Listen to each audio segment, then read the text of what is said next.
Assalamualaikum.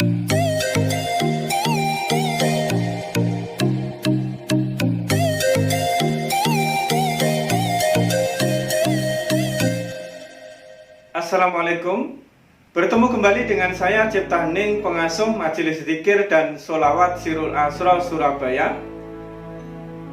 Pada hakikatnya setiap manusia itu disebut insan. Dan barang siapa yang mau berjihad, mau berperang melawan hawa nafsunya, mau mendekatkan diri kepada Allah dengan jalan mengamalkan amalan-amalan yang sunnah, memperbanyak ibadah yang sunnah, serta mau merendahkan hatinya dan selalu mendekatkan diri, mengharapkan syafaat daripada junjungannya Nabi besar Muhammad Sallallahu Alaihi Wasallam, maka seseorang tersebut bisa mencapai derajat insan kamil.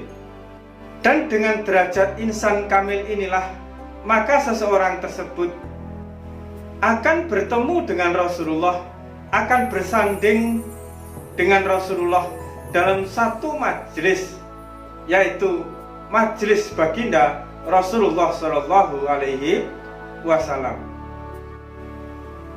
Jadi di dalam diri manusia pada hakikatnya ada kadar, ada benih yang apabila manusia itu mampu menggosoknya, mampu memprosesnya dan terus berproses tanpa henti, maka sesungguhnya manusia itu mempunyai kadar yang sama dengan junjungannya Nabi besar Muhammad Sallallahu Alaihi Wasallam, sehingga mereka pantas menyandang sebagai kekasih, mereka pantas menyandang predikat sebagai walinya Allah. Dan apabila di dalam diri manusia ada kerinduan untuk bertemu dengan Rasulullah, untuk mencintai Rasulullah, selalu membayangkan wajah daripada Rasulullah Shallallahu Alaihi Wasallam, maka jiwa, hati, dan diri orang tersebut tidak akan tersambar api neraka sedikit pun.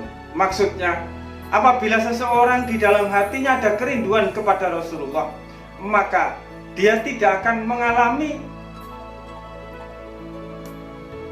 kesusahan, tidak akan mengalami kesulitan di dalam kehidupannya di dunia ini maupun di akhirat kelak. Yang dinamakan api neraka adalah api kesedihan, api yang berupa penyakit di dalam kehidupan dunia ini, sehingga dirinya tidak akan pernah mengalami kesedihan di dalam hidup, masalah di dalam hidup, dan semua perkara yang menyulitkan dan merugikan mereka. Banyak orang yang belajar tentang ilmu ma'rifat, tetapi dia kehilangan adab kepada Rasulullah. Dia kehilangan tata krama dan sopan santun kepada junjungan kita Nabi besar Muhammad Sallallahu Alaihi Wasallam. Sering sekali di antara mereka mengaku sebagai Muhammad, sering sekali di antara mereka mengaku sebagai Rasulullah, tetapi dia su'ul adab kepada junjungannya Nabi besar Muhammad Sallallahu Alaihi Wasallam, mengaku sebagai Rasulullah dan mengaku sebagai Muhammad, tidak hanya di dalam pengakuan saja, tetapi secara tidak sadar kadang-kadang mereka pun mengaku sebagai Muhammad dan mengaku sebagai Rasulullah, meskipun tanpa disebut dengan ucapan. Hanya tercermin dari perilaku dan sikap mereka di dalam beribadah kepada Allah, di dalam mendekat kepada Allah, di dalam bermakrifat kepada Allah, di dalam berjalan menuju Allah. Mereka menyatakan bahwa sesungguhnya berjalan kepada Allah tidak perlu wasilah, tidak perlu sosok, tidak perlu pribadi daripada junjungannya Nabi besar Muhammad Sallallahu Alaihi Wasallam. Dia mengaku bisa langsung kepada Allah karena Allah tanpa hijab. Hal ini terkesan secara akal, secara nafsu benar, tetapi secara adab itu tidak benar. Di dalam diri manusia memang ada benih daripada Rasulullah, ada benih daripada Nur Muhammad yang disebut Muhammad. Tetapi apabila benih tersebut tidak disirami dengan riado-riado, dengan perjuangan untuk mengekang hawa nafsunya, untuk memerangi ego dan keakuannya, dan terlebih lagi apabila benih tersebut tidak disambungkan kepada Muhammad Rasulullah dan tidak disambungkan kepada Rasulullah Shallallahu Alaihi Wasallam, niscaya benih Muhammad yang ada di dalam diri kita yang disebut insan, benih Rasulullah yang ada di dalam diri kita yang disebut sifat-sifat kerasulan yang ada di dalam diri kita, niscaya akan mati. Agar hakikat insan diri kita itu menjadi insan kamil mukamil, maka harus kita sambungkan, harus kita wasilahkan, harus kita hadapkan kepada Sayyidina Muhammad Rasulullah Sallallahu Alaihi Wasallam. Dengan demikian, maka insan yang ada di dalam diri kita akan berproses menjadi insan kamil. Muhammad yang ada di dalam diri kita akan berproses, berkembang, benih-benih keindahan-keindahan yang ada di dalam diri kita akan disirami oleh junjungan kita Nabi besar Muhammad Sallallahu Alaihi Wasallam, dididik, dibimbing agar menjadi insan kamil mukamil, seperti halnya junjungan kita Nabi besar Muhammad Sallallahu Alaihi Wasallam. Dengan sholawat inilah, dengan wasilah inilah, dengan kerinduan kita akan bertemu dengan Rasulullah, dengan kerinduan kita, dengan syafaat daripada Rasulullah, dengan kerinduan kita supaya bertemu dengan Rasulullah. Inilah adab, inilah yang akan menyemaikan insan, benih insan yang ada di dalam diri kita. Inilah yang akan menumbuhkan benih Nur Muhammad yang disebut Muhammad yang ada di dalam diri kita, sehingga mewarisi akhlak dan pribadi daripada Sayyidina Muhammad Sallallahu Alaihi Wasallam. Maka benar apa yang disabdakan oleh Rasulullah Sallallahu Alaihi Wasallam, apabila seseorang itu mencintai Allah, maka cukuplah ia mencintai aku. Karena kita bisa membayangkan wajah Rasulullah, karena beliau adalah sosok, beliau adalah manusia seperti hakikatnya diri kita. Kita bisa membayangkan wajah beliau, kita bisa membayangkan tatapan beliau, kita bisa membayangkan rona wajah beliau, kepribadian beliau, sosok beliau, karena beliau adalah berwujud seperti kita manusia. Sedangkan diri kita tidak bisa membayangkan Allah. Yang mampu dan diperbolehkan untuk membayangkan Allah adalah apa yang telah diciptakan oleh Allah. Kita dilarang keras dan bahkan jatuhnya kepada syirik dan musyrik apabila kita membayangkan zat daripada Allah. Agar kerinduan kita kepada Allah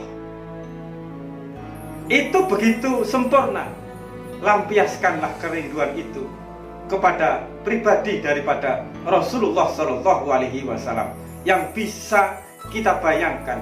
Kita membayangkan wajah Rasulullah, nilainya ibadah. Kita membayangkan cahaya yang ada di dalam pribadi Rasulullah berupa akhlak, tingkah laku, budi pekerti. Itu nilainya ibadah.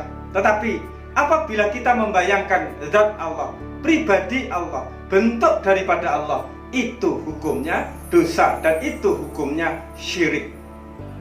Maka apabila kita membayangkan wajah daripada Rasulullah, maka sesungguhnya bayangan kita tersebut, maka bayangan kita itu akan tembus kepada Allah Subhanahu wa Ta'ala akan tembus ke dalam pribadi Allah yang bila harfin, bila sautin, bukan huruf, bukan suara.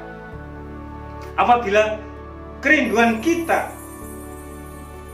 kepada Rasulullah muncul dan selalu membara di dalam kehidupan kita, maka kerinduan itu akan sampai kepada Allah Subhanahu wa Ta'ala. Allah mengutus Rasulullah kepada diri kita agar menyampaikan kabar-kabar kegembiraan, agar menyampaikan cahaya, supaya diri kita jangan khawatir di dalam kehidupan ini, supaya kita jangan bersedih, jangan berputus asa, jangan berprasangka buruk kepada segala sesuatu dan kepada Allah. Maka sepatutnya diri kita juga mewakilkan, menyampaikan keluh kesah kita kepada utusannya, sehingga apa yang kita sampaikan tentang kerinduan kita kepada Allah, tentang cinta kita kepada Allah, tentang iman kita kepada Allah, kita sampaikan kepada utusannya, sehingga Rasulullah SAW menyampaikan hal tersebut tentang kerinduan kita, tentang cinta kita, tentang ketaatan kita, tentang ibadah kita, tentang akhlak kita, tentang ketaatan kita, itu sampai kepada Allah Subhanahu wa Ta'ala. Allah mengutus Sayyidina Muhammad Rasulullah untuk mengabarkan tentang keadaan Allah, tentang maha pengampunnya, tentang maha pemurahnya, tentang maha kasihnya kepada diri kita. Sebaiknya kita pun menyampaikan kepada utusannya, kasih Allah telah kita terima,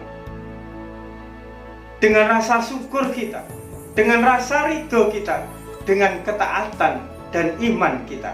Maka begitu besar Allah menghormati kekasihnya Sayyidina Muhammad Rasulullah SAW.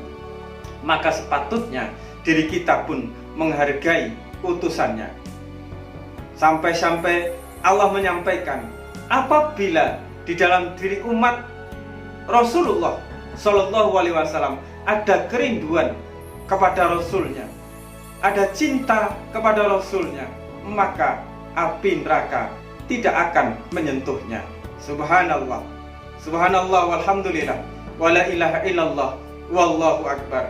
Allahumma sholli ala Sayyidina Muhammad wa ala ali Sayyidina Muhammad. Allahumma sholli ala Sayyidina Muhammad wa ala ali Sayyidina Muhammad. Allahumma sholli ala Sayyidina Muhammad wa ala ali Sayyidina Muhammad. Dengan sholawat inilah menjadikan adab kita, akhlak kita kepada junjungan kita Nabi besar Muhammad SAW, sehingga benih insan yang ada di dalam diri kita akan dididik oleh Rasulullah, disirami oleh Rasulullah, sehingga menjadi insan kamil, agar benih Muhammad dan benih Rasul yang ada di dalam diri kita dibimbing oleh Sayyidina Muhammad Rasulullah SAW, sehingga mampu menjadi kekasih daripada Allah dan duduk bersanding satu majelis, dan diri kita menjadi seseorang yang pantas untuk bertemu muka dengan Rasulullah, berada di dalam satu majelis daripada Rasulullah Shallallahu Alaihi Wasallam. Cukup sekian, semoga manfaat, tetap waras dan tetap fokus. Wassalamualaikum warahmatullahi wabarakatuh.